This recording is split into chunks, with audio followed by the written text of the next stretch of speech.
Midnight. Chernobyl Nuclear Power Plant, Unit 3. You clock in at 12 a.m. You change in the locker room, putting on your white cotton coveralls, slippers, and the dosimeter clipped to your chest. It's a ritual you've done hundreds of times. The dosimeter is a small white tube, roughly the size of a pen. You know it lies. Everyone knows.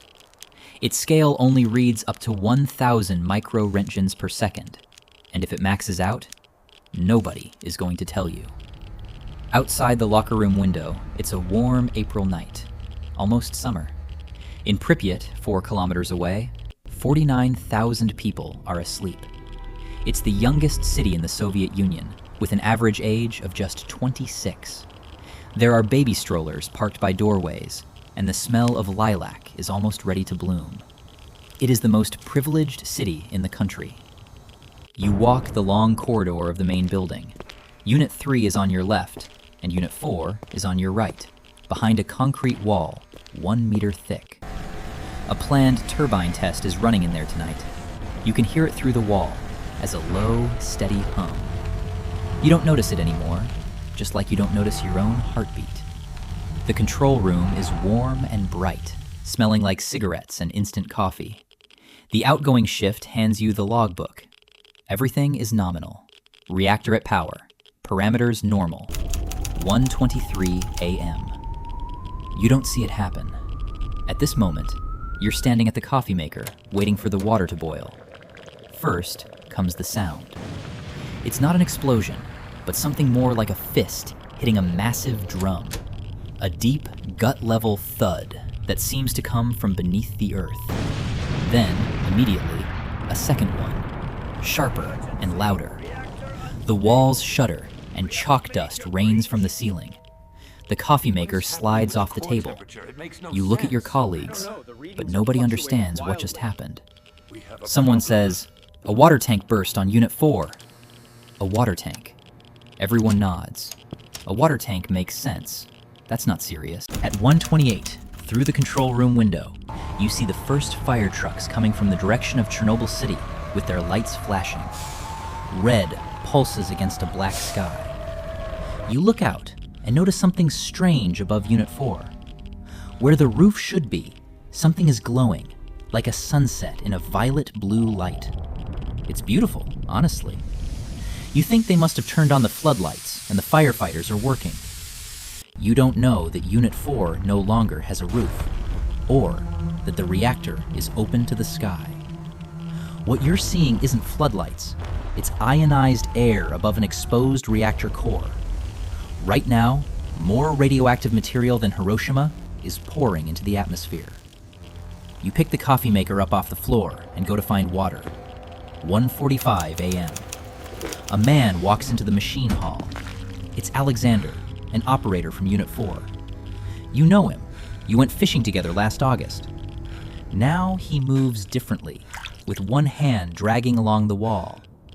His face is the color of a boiled beet, dark red, almost purple. He says he is nauseous and that his head is pounding. He waves his hand somewhere behind him and says that over there, it's bad, very bad. They sit him down and someone brings water. You look at his hands. The skin on his palms looks like the worst sunburn you've ever seen, covered in blisters. He was outside for 20 minutes, but you don't connect the two things yet. Headache means he's exhausted. Nausea means he's in shock. Burns means something went wrong during the blast. Your mind searches for simple explanations, because the complex explanation is impossible. This is a Soviet nuclear plant. There are no complex explanations here. 2:15 a.m. The intercom crackles with a message from management. The voice is calm, almost bored. An accident has occurred at Unit 4. The situation is under control. Continue working normally. Do not leave your stations. The situation is under control. You nod and turn back to the instruments. Gauges steady, reactor humming. Everything is nominal. What you don't know is that at this exact moment, the plant director Brukhanov is sitting in his bunker, writing a report to Moscow. The report states radiation levels of 3.6 roentgens per hour. It's bad, but not catastrophic. It's manageable. The truth is, the actual level is already 15,000 Roentgens per hour. In parts of the destroyed unit, it's 30,000. A lethal dose for a human being is 400 Roentgens total. The firefighters working on the roof right now are absorbing that in minutes. But you don't know this. You drink your coffee and watch the gauges. 3:30 a.m. Your dosimeter reads nothing alarming. Or rather, it reads something, but you've learned not to look too carefully, and everyone has. A slightly elevated background is normal and occupational. Someone near you speaks up quietly. Hey, do you have a weird taste in your mouth? Metallic? Like a copper coin? You pause and check. Yes, metal. Exactly like holding a copper coin on your tongue. You think it must be the bad coffee. It isn't the coffee. It's ionizing radiation irritating your salivary glands. It's the first symptom. Next comes nausea, then vomiting, then hair loss. But that's still far away, and you don't know any of it yet. Outside, the sky is starting to change. Above Unit 4, it's no longer violet, but orange-red. A beautiful sunrise, you think? Early spring really is something. 4 a.m. A dosimetry technician comes through the hall. He's a young guy, and you don't know his name. He walks the room with his instrument and writes in his notepad. Then he stops in the middle of the floor and stares at the device for a long time. Quietly, he closes the notepad and walks toward the exit. You call after him. Hey, what's the reading? He turns around, pauses, and says, all normal, before leaving. You don't see what he wrote in the notepad. He wrote a number he didn't know what to do with. The standard dosimeters, the ones with a scale up to 1,000 micro-Roentgens, maxed out hours ago. The real instruments, the ones that show actual levels, have been removed and locked away so people don't panic. They want everyone to keep working calmly. And you keep working calmly. 5:10 a.m. The intercom comes on again, with a different voice this time. It's shorter. Begin shutdown of Unit 3. No explanation, just shut it down. You've never done an emergency shutdown before. Your hands move across the panel automatically, relying on years of training. Control rods descend into the core, and the reactor begins to die, slowly and obediently. The hum through the wall grows quieter, and then there is silence. For the first time in 5 years, your reactor is quiet. And in that silence, you hear a helicopter outside, then another. They are flying low, directly over the plant, with military markings.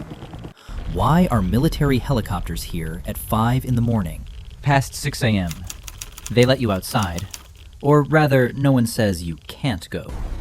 You walk through a side door onto a concrete platform and look at what remains of Unit 4. You've seen industrial accidents in photographs, and you've seen fires in movies, but you have never seen anything like this. The end wall of the building has been torn away, like something enormous reached in and ripped it out by the roots. Concrete slabs weighing 1,000 tons lie scattered like playing cards. From the black cavity where the roof used to be, twisted steel beams reach upward. Above the reactor, a column of smoke and steam rises straight into the morning sky. It isn't white or gray, but rust-colored from graphite dust and fuel particles now drifting west with the wind. On the concrete around the building lie chunks of something black and glassy. It takes you a moment to understand what you're looking at. Graphite. Pieces of the reactor's graphite rods from the core itself. Each fragment emits enough radiation to deliver a lethal dose in minutes. One of your colleagues stands beside you and stares. He says quietly, "My God." You stand there for a few more minutes, and then you go back inside. 7 a.m. In Pripyat, a normal Saturday morning is beginning. Your wife is waking up and starting breakfast. Your son, who is 8, is still asleep. Because it's Saturday, he'll sleep until 9, then go down to the courtyard with the other kids. You reach for the phone, but the line is dead and overloaded. You try again, but there is only silence. At 7 a.m., the radiation level in Pripyat is already hundreds of times above safe limits. It is invisible, silent, and has no smell, passing through the walls of apartment buildings, through blankets, and through the bodies of sleeping people. Your son is asleep, and your wife opens the window to let in the fresh spring air. You don't know this, but the phone doesn't answer. 9 a.m. A government commission arrives at the plant. Scientists, generals, and officials in suits are moving fast down the corridor, speaking in low voices and not answering questions. One of them, who you'll later learn is Legasov, the chief Soviet nuclear scientist, stops at a window and stares at the burning reactor long enough that people notice. He has the face of a man who has understood everything and doesn't yet know how to live with that understanding. Then he turns and walks on. You stand in the hallway with a cup of tea and watch them pass. 10:30. They finally release you. Your shift ended hours ago, but no one was permitted to leave. Now they say you can go, and buses to Pripyat are running as normal. You change out of your coveralls and hand in your dosimeter. The technician notes the reading. You ask, "How much?" And he says, "Within normal range." You walk outside. The morning is warm, almost summer. The sky is blue and clean.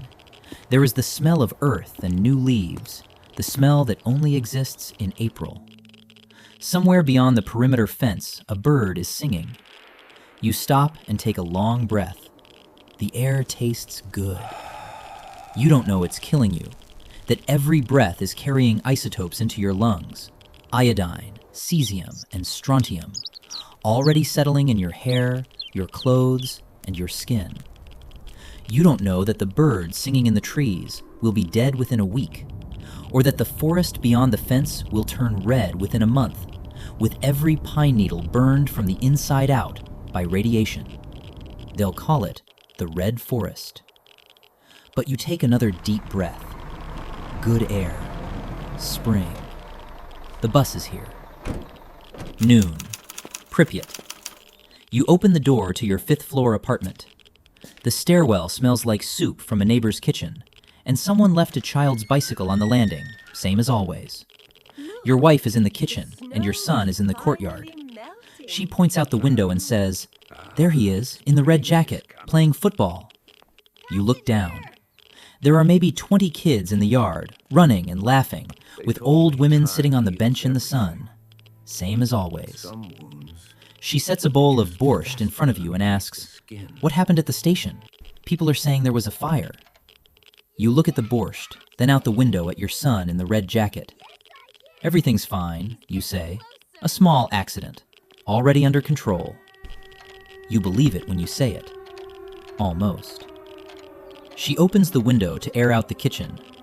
Warm April air moves through the apartment and stirs the curtain. And from the open window, you can hear your son laughing in the yard below. The evacuation order will come tomorrow at 2 p.m. They'll tell you to pack for 3 days. Just 3 days. You'll leave and never come back. Your son's red jacket will stay on the hook in the hallway. The borscht on the stove will be left half-eaten, and the bicycle on the landing will belong to no one. But right now, it's noon. The sun is out, the borscht is hot, and your son is laughing in the yard. You don't know anything yet. And that is the most terrifying part.